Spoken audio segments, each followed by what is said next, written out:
La paella está muy rica, pero está claro que lo que triunfa en nuestra comunidad es el ternasco de Aragón. ¿Le gusta? Mucho. Claro que me gusta, sí, está muy bueno. Aquí a todos nos gusta, ¿no? Muy recomendable, ¿eh? Acudimos a una carnicería para que nos cuenten por qué creen que gusta tanto.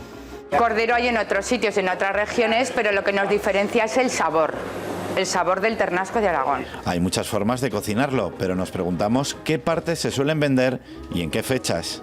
Si es una festividad señalada, pues sobre todo las paletillas para asar, pierna y costilla para la brasa y luego pues para guisar pues unos jarretes o unos bajicos y cuellos. Y en la calle podemos comprobar que gusta cocinado casi de cualquier modo. Como más me gusta es a la brasa. Frito alguna vez, para bocadillos. Algún guiso, pero normalmente al horno. Normalmente, como más me gusta es en la brasa, o bueno, en casa, la plancha. Al horno, con agua y sal.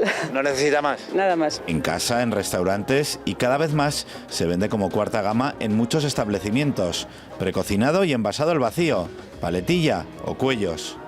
Cuellos de ternasco pues llevan el mismo proceso y también valen para asar o valen para guisar.